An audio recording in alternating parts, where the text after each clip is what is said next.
lo clasificamos. Clase A, clase B, clase C, ¿de acuerdo a qué? Estudios en animales de experimentación hay en todos los fármacos, más en embarazadas no, solo los de clase A. Pero a partir de la clase B se utilizan cuando el beneficio es superior al riesgo. A veces el beneficio materno es muy alto, porque pudiera, si no, el problema de salud provocar una complicación y muerte materna. Entonces ahí normalmente se utiliza el fármaco y se va observando qué es lo que va produciendo en el producto de la gestación, en el feto, ya luego en el recién nacido, que a veces cuando nace el bebé aparentemente no hay malformación. Y después de los años recién aparecen los problemas, ¿no? Porque son trastornos en la funcionalidad, o recién nunca que nace un bebé se le hace una ecografía para ver si tiene los dos riñones, sino después casualmente se le pide una ecografía por otro motivo y es un hallazgo. O sea que no es que el bebé de la mamá que recibió fármacos en el embarazo tenga un estudio extremo, no lo es. Entonces a veces son efectos adversos que van apareciendo a lo largo de la vida del niño, ¿no? En los clases C, sí hay en animales, no hay un efecto adverso. Sí, estos sí ya han mostrado un efecto adverso en el feto. No hay estudios en embarazada, obviamente, pero acá se valora beneficio-riesgo, ¿no? Que esté en riesgo la vida de la mamá, por ejemplo, que sea una arritmia o que sea un trastorno de coagulación. Entonces sí se utiliza el fármaco, más no hay estudios en embarazada, solo casuística. Cuando ustedes escuchen el término casuística, son estudios de caso. Por ejemplo, un ginecólogo que lleve el caso de una paciente y que tenga que usar fármaco, puede hacer todo estudio de caso, eso es una casuística, pero no llega a ser un ensayo clínico. Si todas esas casuísticas las juntáramos y engrosamos la cantidad de pacientes, probablemente esas casuísticas lo podemos transformar en un ensayo clínico, pero es muy difícil, porque para hacer un ensayo clínico la muestra tiene que ser homogénea, más o menos la misma edad de la paciente, el mismo problema de salud, los mismos fármacos, las mismas dosificaciones, las mismas patologías de base, ¿no? Entonces eso es muy difícil unificar. Es por eso que rara vez un estudio de caso pasará a formar un ensayo clínico. Bien, en la clase D, sí hay en animales de experimentación y sí hay bastantes indicios de riesgo fetal. Ensayos clínicos en embarazada, obviamente que no hay. Y acá sí hay evidencia en los recién nacidos o en el feto potenciales.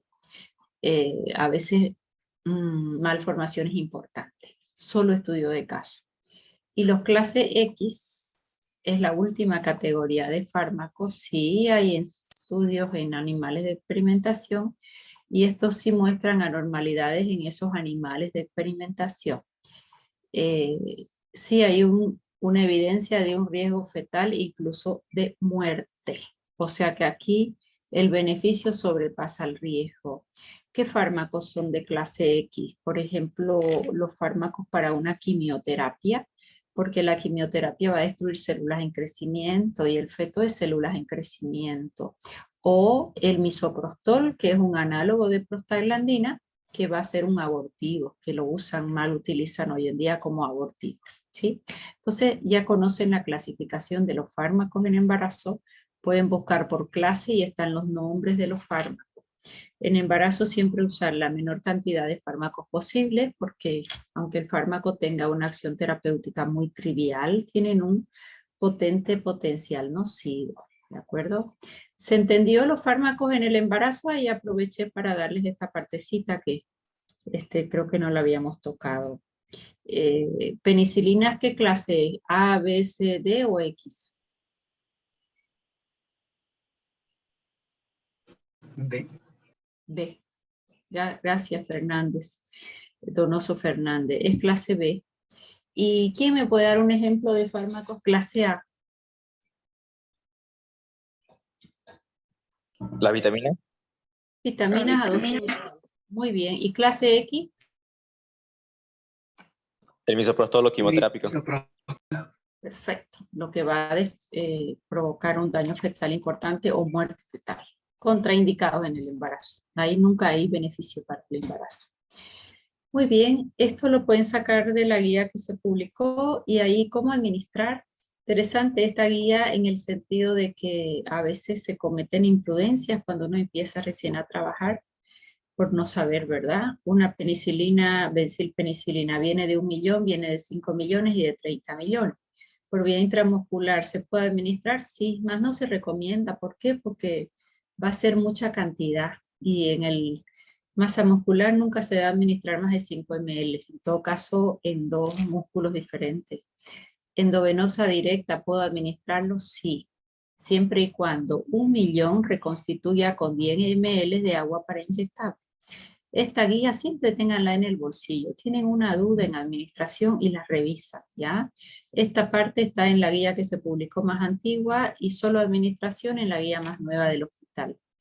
Pasar en 5 minutos y nunca administrar mayor de 3 millones en vía directa, sino que hay que diluir. Intermitente sí la vamos a diluir en suero fisiológico, no dice glucosado, pues se inactiva y pasar en cuanto. Esta es la vía que más me gusta, la forma, diluido, porque ella puede hacer tromboflebitis y si ya haces tromboflebitis tienes que cambiar la vía y ya es un problema y tu paciente te va a hacer fiebre y si hace fiebre estás sospechando que el antibiótico no es efectivo y no es el antibiótico, es la tromboflebitis como fenómeno inflamatorio porque el fármaco ingresa muy concentrado, ¿ya?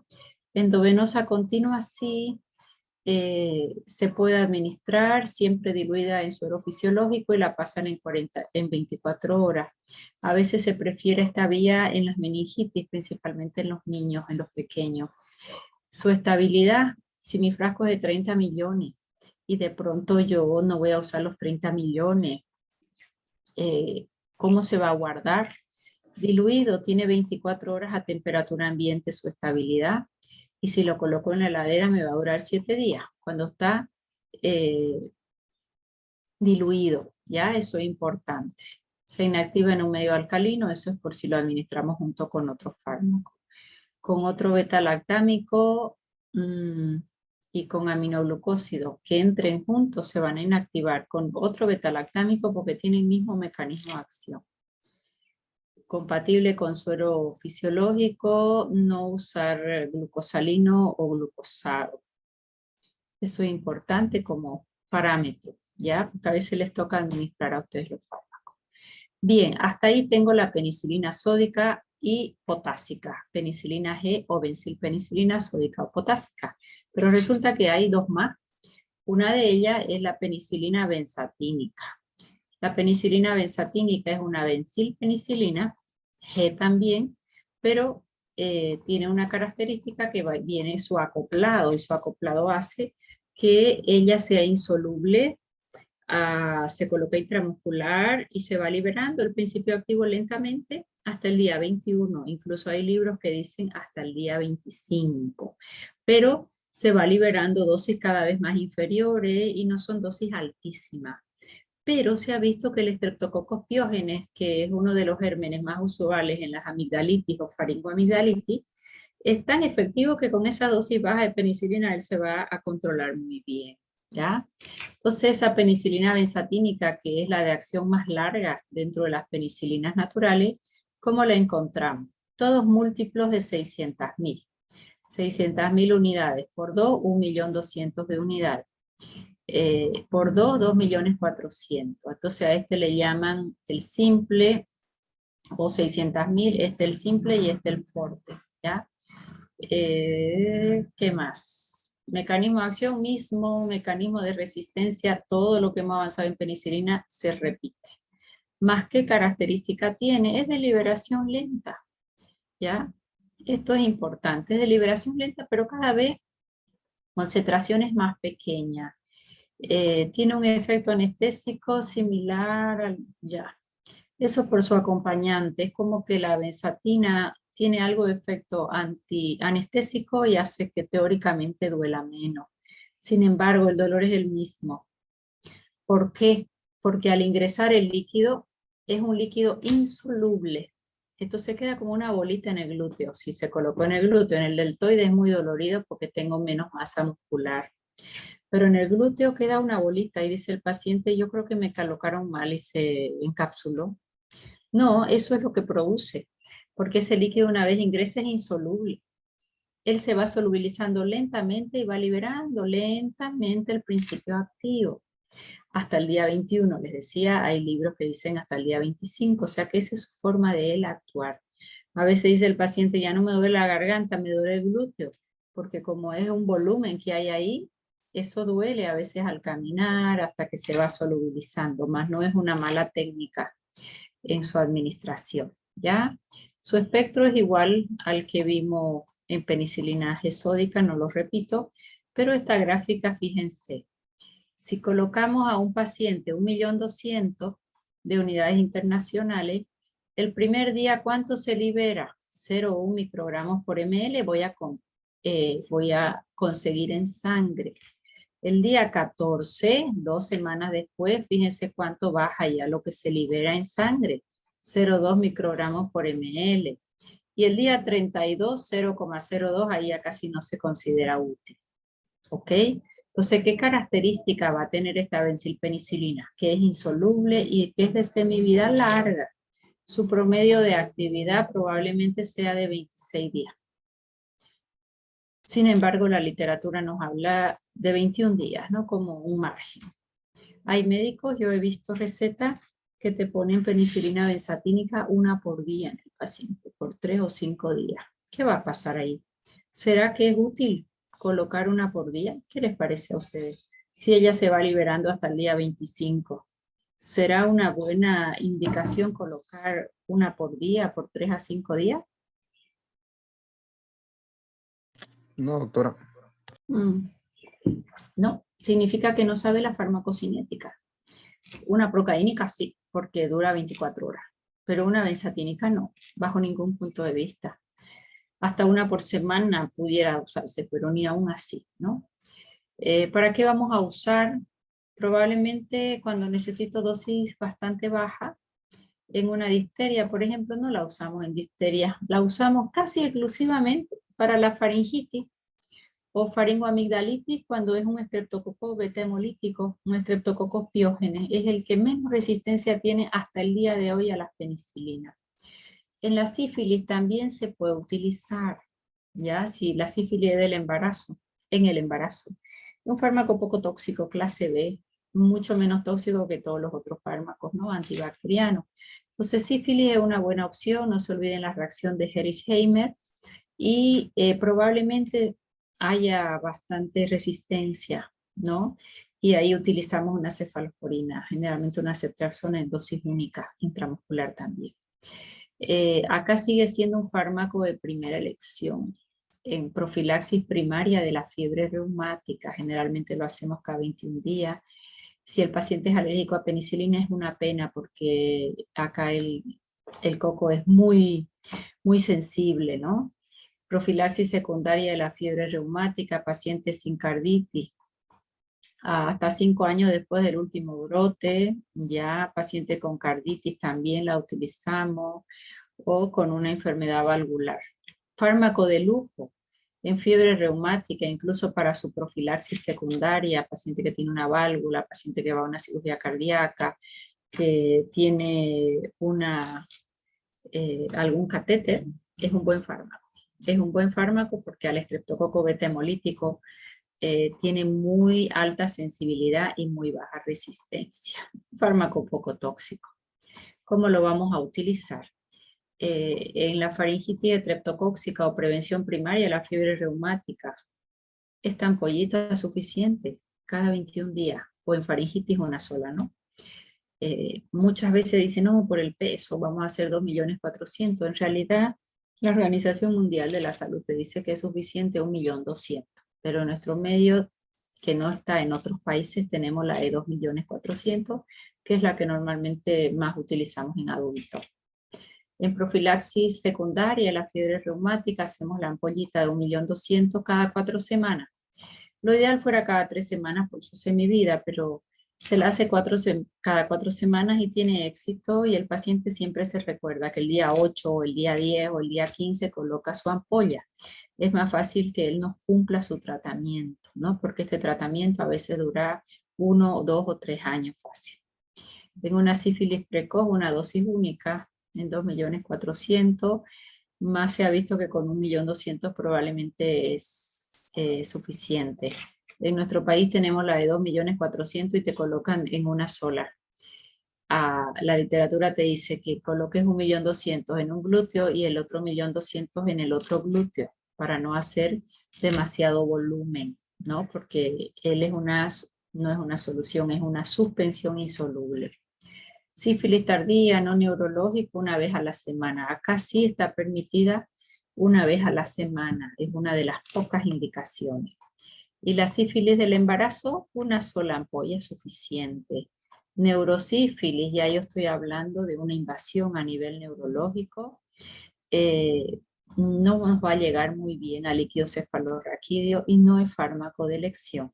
Probablemente sea fármaco de elección una ceftriaxona o una ampicilina, que tiene mejor llegada al sistema nervioso central, ¿ya? Porque acá yo no tengo inflamación de barrera hematoencefálica como una meningitis, entonces su llegada es muy baja. En los niños generalmente las dosis siempre oscilan entre 50.000 a 100.000 unidades. Una benzatínica 50.000 es una buena dosis, 50.000 unidades por kilo. Si pesa 10 kilos, 500.000, y el frasco viene de 600.000, entonces de ahí lo dosificamos. Se le pudiera poner los 600.000 sin problema, sí, porque si bien nosotros tomamos siempre 50.000 unidades, puedes dar hasta 80, incluso hasta 100, incluso hasta 500.000, porque ya tiene una franja terapéutica amplia. Pero como vamos a colocar intramuscular, siempre no nos pasamos de esa dosis para que no sea mucho volumen. Pero endovenoso, la penicilina en una meningitis puede usar hasta 400.000, 500.000 unidades internacionales por kilo. Franja terapéutica extremadamente amplia, ¿no? Niños mayores de 2 años con una sífilis congénita, 50.000, sí, esa es la dosis estándar en los niños, ¿no? Bueno, en su farmacocinética va a ser igual a la penicilina sódica, más la diferencia es que se libera lentamente, se va a hidrolizar, ¿ya? Entonces eso es importante. Hasta la semana 12 inclusive se detecta, sí, pero ya la concentración no es tan alta. Su farmacocinética igualita que la penicilina sódica, solo que se va a liberar lento, nada más. Ella se va solubilizando y se va liberando lentamente. Entre las reacciones adversas ya la hemos revisado. Cuando damos entre treponema pallidum, probablemente si usas con un corticoide, esta reacción de Harry-Heimer se va a minimizar. Esto es importante. Si se coloca intraarterial, fatal. Hemos tenido muertes o reacciones adversas muy severas cuando han colocado las enfermeras esto que es insoluble en vena, ¿no? Ha ocurrido en 2 o 3 oportunidades en nuestro medio, ¿ya? Entonces ahí realmente va a ser pues pequeños trombos y puede provocar efectos adversos bien importantes para el paciente, ¿no? Contraindicado en vía endovenosa, la benzatínica y la procaínica. Aquí esto es importante, aún con una buena técnica de inyección, y a veces hacemos, ¿verdad? Colocamos la ampolla, la aguja y hacemos una poquita aspiración para ver que no estemos en vena, ¿no? Porque yo quiero intramuscular. A veces justo si se pilla un poquito un vaso, puede haber un espasmo o puede haber un poquito de viscosidad en el embarazo, en el preparado, ¿no? Significa que no estás en el lugar adecuado. Y a veces hay estos accidentes porque justo por ahí pasaba un vaso que dentro de la anatomía es inusual, pero sí se han dado casos, sobre todo en niños muy pequeñitos o en niños desnutridos. Cuando tu paciente tiene muy poca masa muscular, no utilice estas penicilinas de depósito. Lo ideal es no, porque rápidamente pudiera nomás tener algún vasito y entrar a circulación y hacernos cuadros de tromboembolia, ¿ya? Precipitación, ya. Eso ya está muy bien. Las interacciones, igual que las que vimos en bencilpenicilina, de la gesódica, potásica, benzatínica y procaínica. Interacciones mismas, en embarazos son todos clase B, las contraindicaciones las mismas, ¿no? Su administración, ya tenemos de cuánto viene, solo intramuscular profunda y punto. La vía de administración. Intravascular, contraindicadísima, por favor. ¿Ya? Si yo la preparé, ¿la puedo guardar? No. ¿Se administra inmediatamente o ya no sirve más? Muy bien. Preguntas hasta ahí de penicilina benzatínica. ¿De cuánto viene?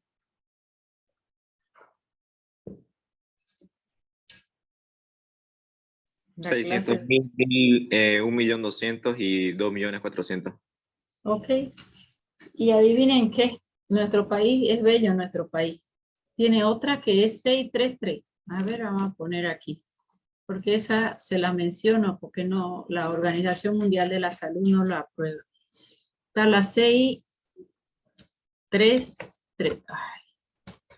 Es el triapen, 6, doctora. el triapen, eso. Ese es el simple y está el forte. Que el forte tiene 12, tiene 6 y tiene 6. ¿Qué es esto de 633? Tiene 600.000 de penicilina sódica, 300.000 de procaínica y 300.000 de benzatínica. Solo en nuestro país existe esta penicilina, ¿ya? Y la forte es el doble. 1.200.000 de la benzatínica, 600.000 de la sódica y 600.000 de la procaínica, las tres juntas. ¿Con qué finalidad? El concepto es, si colocas esta penicilina, como tiene sódica, se va a liberar rápido y va a actuar rápido. Luego va a actuar la procaínica, que se libera más lento, y luego la benzatínica para terminar de rematar la infección. En realidad, ¿qué te dice la literatura? La Organización Mundial no la reconoce ni la recomienda, porque te dice, use lo que necesite. Si es una infección importante y usted tiene hospitalizado a su paciente, use la vía endovenosa sódica, la cantidad que necesite. Si es una neumonía y el paciente no se puede internar por X motivo y crees que es un neumococo, usa una procaínica y lo haces venir todos los días y lo pinchas por 5 días. O si una faringitis streptocócica, use una de depósito de 1.200 o de 600.000, pero por única vez. Más no tiene sentido mezclarlas, ¿no? Pero bueno, en nuestro medio normalmente en la faringitis, faringoamigdalitis, cuando necesito la de depósito, utilizan esta 633 o esta 633 fuerte, ¿ya? Pero esa es un poquito el por qué se las ha combinado. Sin embargo, no está aprobado por la Organización Mundial de la Salud.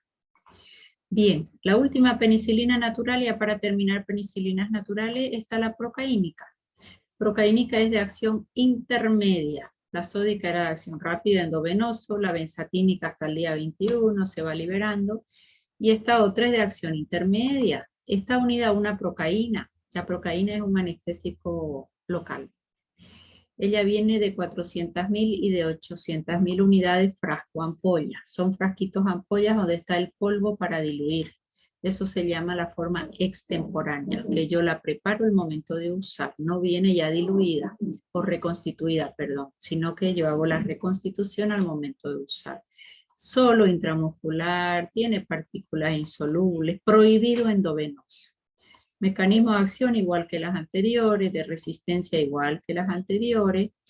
La única diferencia es que está combinada en proporciones equimolares con procaína, anestésico local. Procaína es un anestésico y por lo tanto se espera que duela un poquito menos, pero yo siempre le digo al paciente, lo que duele es el pinchazo y todavía la procaína no está actuando, las estoy metiendo, ¿no? Pero bueno, emocionalmente ayuda. Decirle tiene anestesia.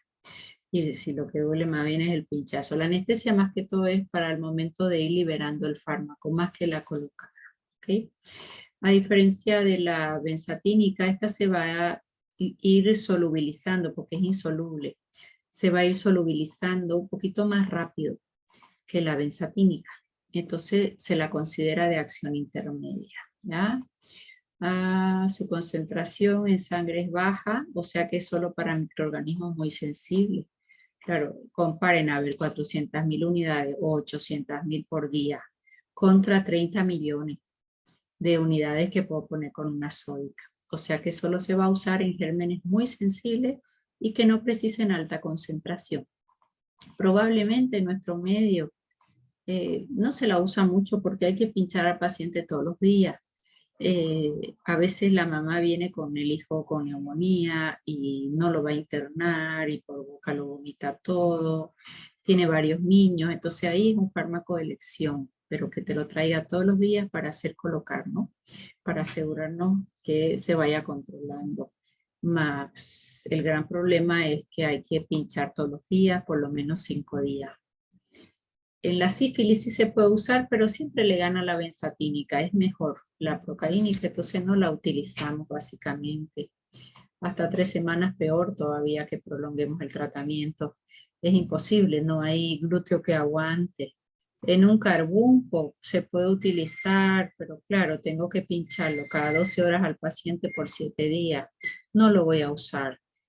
Si esta Bacillus anthracis es muy importante, probablemente use o en vena o utilice una quinolona fluorada de vía oral y no lo tenga que pinchar al paciente, también con excelente sensibilidad. O sea que estas no son primeras opciones, no.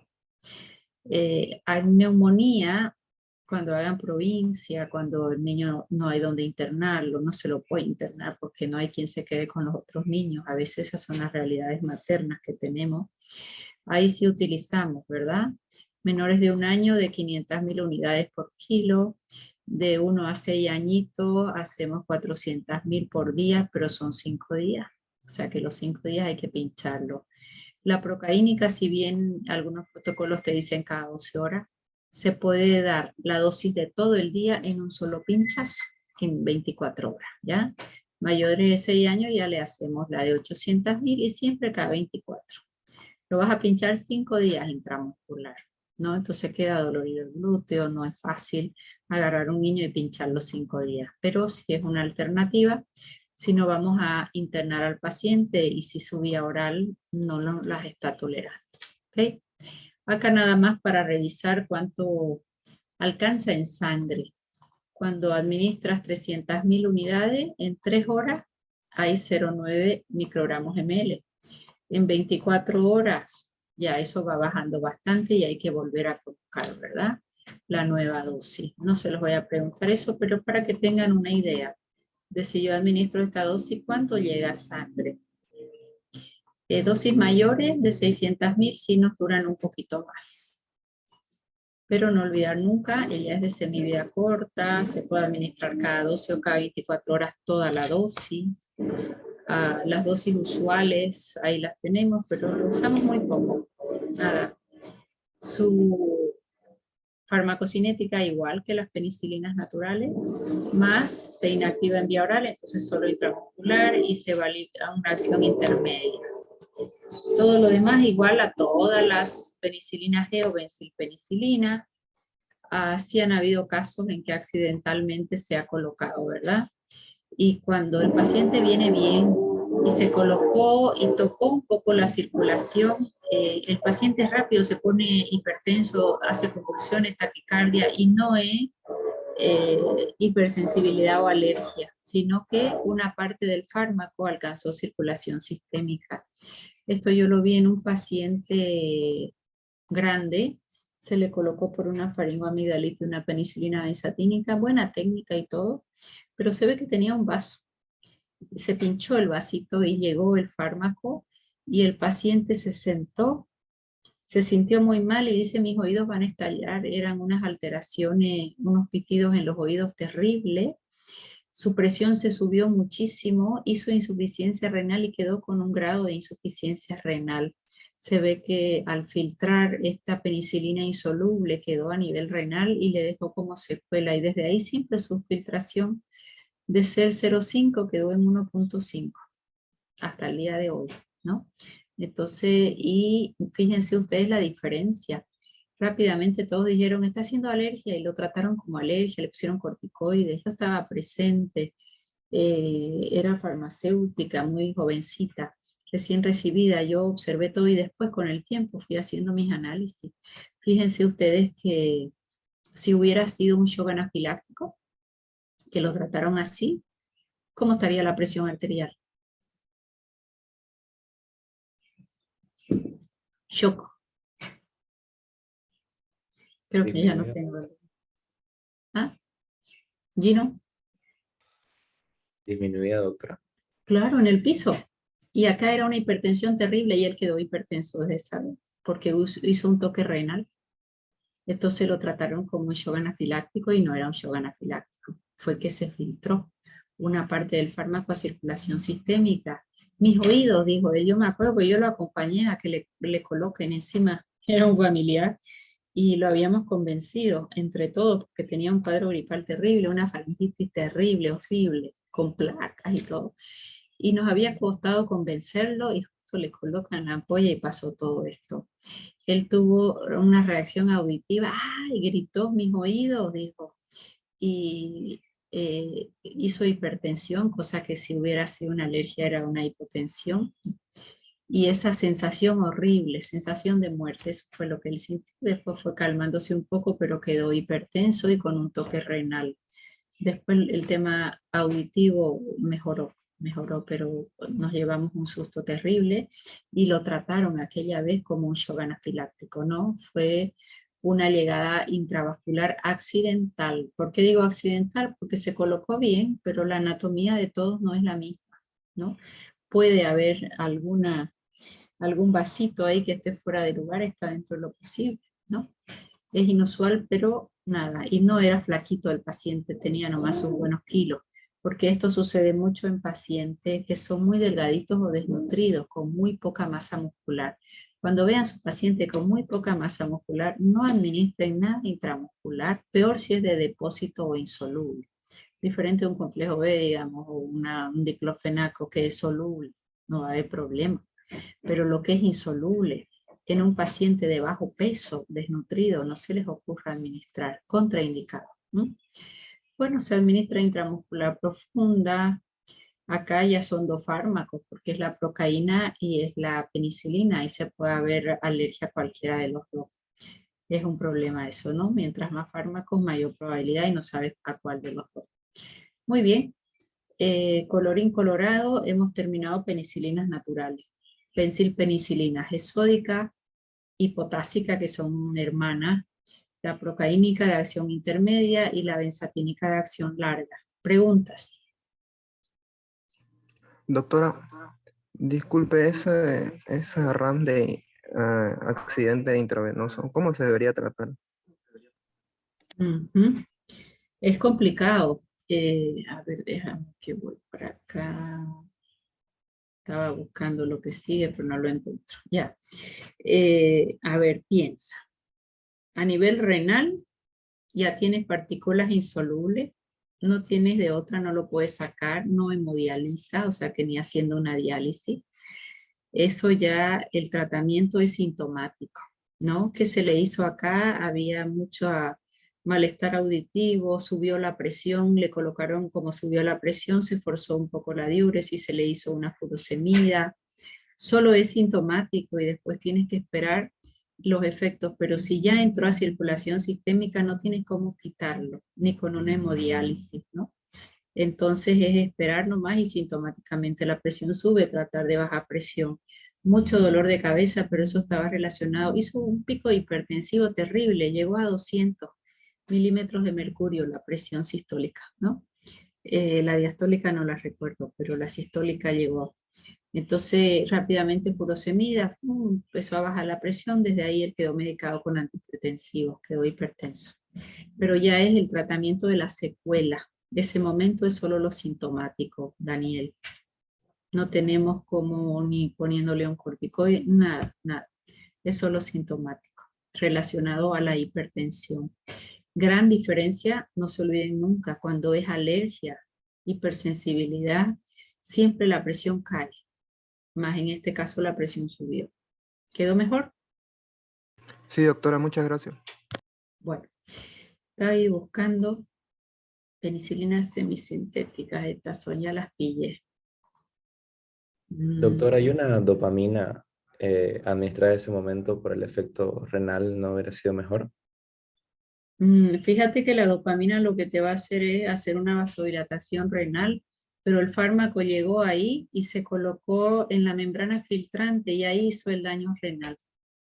O sea que no fue que disminuiste diuresis, sino que taponeaste y hubo una destrucción en el epitelio. Ese es el problema. Porque con la furosemida sí forzan diuresis rápido, ¿no? Nada que ver con la dopamina, que sí hay una mejor perfusión renal, pero no estaba el paciente para quedar internado, ¿no? Si colocábamos ahí una dopamina, iba a tener un efecto beta 1 cardíaco también, de acuerdo a la dosis, sí, dosis bajita, ¿no? Pero ahí rápidamente, y él hizo taquicardia, no nos convenía. Lo que queríamos era bajar presión. Furosemida es ideal ahí. Furosemida es su fármaco de elección. No una dopamina, no. La dopamina normalmente la usamos para asegurarnos una buena filtración glomerular. Cuando el fármaco a administrar va a ser un toquecito renal, pero acá el toque renal era por partículas insolubles del fármaco y la dopamina no nos los va a quitar, ¿no? No nos los va a quitar.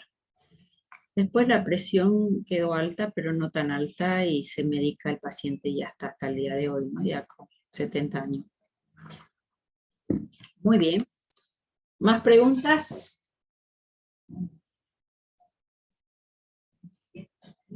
Bueno, quedan 2 minutos y 28. Vamos a seguir, si no. Pero ahorita para que vayan pensando, vamos a descansar 5 minutos. Voy a hacer 3 Zoom. El examen no lo puedo tomar presencial, porque los alumnos en medicina han dicho que el riesgo de contagio es alto. Bueno, ya no puedo yo contra eso. O sea que el examen de ustedes va a ser el próximo sábado por la plataforma. Ni modo, más no puedo hacer.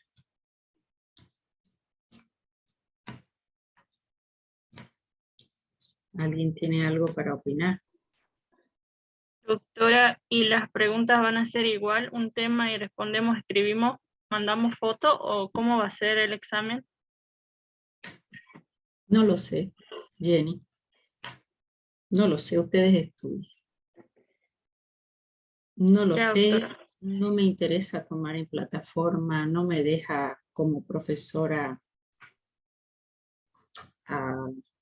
nada. Un profesor, algún día ustedes serán profesores, un profesor es responsable, en este caso mayor la responsabilidad porque ustedes van a tratar pacientes, de lo que puedan los alumnos saber para yo darle una nota de aprobación. Muy complejo. Doctora, Espérame disculpe. un ratito, Ariani, yo estoy hablando. Y entonces, ni modo. En plataforma, que nadie me diga lo contrario, porque yo soy alumna también. Se juntan entre todos, otros dan exámenes unos por otros. Son 240 ustedes en total. ¿Qué les voy a pedir? ¿Una cámara? No cámara, nada. O sea que no puedo hacer nada y está prohibido el presencial. Entonces, está complejo.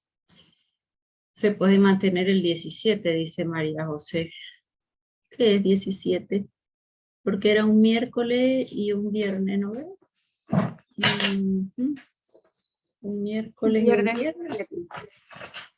15 miércoles, sí, el 17 puede ser. El viernes 17. Sí, no hay problema, lo hacemos el viernes. Lo podemos hacer a la 1 de la tarde, a esa hora nadie tiene nunca ningún examen, ¿no? Sí, lo podemos hacer.